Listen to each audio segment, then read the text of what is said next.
ang nag-deliver papunta sa bahay nila Pangulo, may ebidensya at may pangalan. Para sa bawat Pilipino, alam ko na buo ang galit ninyo sa akin ngayon. Nauunawaan ko rin kung bakit, lalo na at malaki ang halagang nakataya. Pero bago kayo humusga, hayaan ninyong ipaliwanag ko ang buong katotohanan. Matagal akong hindi nagsalita dahil may direktang utos sa akin. Huwag nang bumalik ng Pilipinas at manahimik na lamang. Umalis ako noong July 19, 2025 para sa aking medical check-up. Nakaplanong bumalik pagkatapos ng SONA ni Pangulo.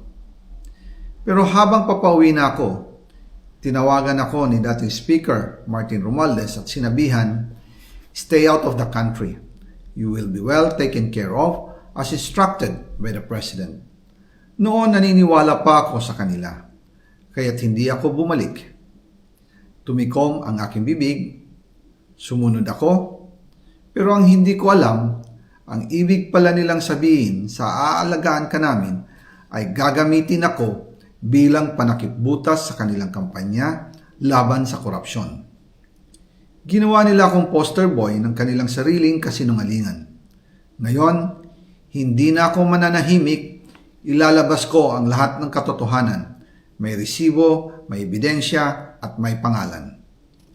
Nagsimula ito nung tumawag si Sekmina Pangandaman sa akin nung nag-umpisa ang BICAM process last year, 2024. Ang sabi niya, katatapos lang ng meeting nila ni Pangulo at may instructions na mag-insert o magpasok ng 100 billion worth of projects sa BICAM. At sinabi pa ni Sekmina, you can confirm with Yusek Adrian Bersamin dahil magkasama sila sa meeting ni Pangulong BBM noong araw na yon. Tinawagan ko po agad si Yusek Adrian Bersamin at tinanong ko kung may instruction nga ba ang Pangulo na magpasok ng 100 billion during their meeting. Ang sabi niya ay totoo nga po. Right after our conversation, tinawagan ko po si dating Speaker Martin Romualdez at nireport ko ang instructions ng Presidente to insert the 100 billion projects.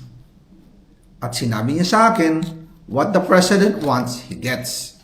After ng ilang araw, nag-set po ng meeting si Sekmina Pangandaman at Yusek Adrian Bersamin sa amin ni dating Speaker Martin Romualdez sa Aguado Building in front of Gate 4 ng Malacanang at nandun din po si Yusek Jojo Cadiz.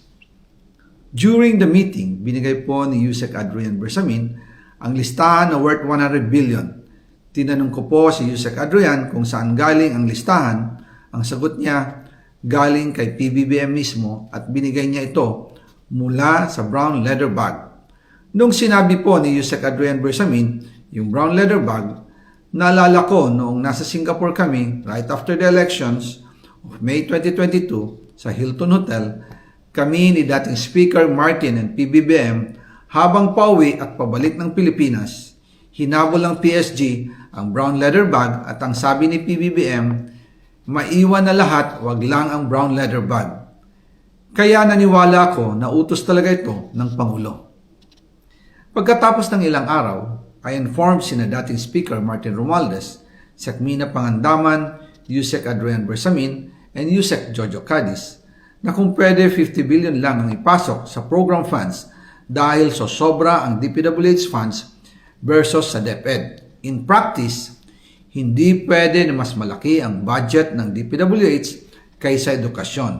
And yung balance na 50 billion, ilagay na lang sa unprogrammed funds for the 2025 budget. Dahil Office of the President din ang nagre-release ng lahat ng unprogrammed funds. Pagkatapos ng isang araw, tinawagan ako ni Sekmina at sinabi ang mensahe ng Pangulo, ipasok ninyo yan dahil pinangako na sa akin ni Speaker Martin yan at hindi na pwedeng baguhin. Kumbaga, ang utos ng hari hindi pwedeng mabali. Again, I informed the Speaker and asked clearance about the instructions ng Pangulo. At ang sabi niya, wala tayong magagawa. Kaya po nagtataka ako kung bakit sinasabi ni Pangulo na hindi niya makilala ang budget, Samantalang lahat na binawas at dinagdag sa mga ahensya ng gobyerno ay humihingi ng approval sa kanya si Sekmina Pangandaman.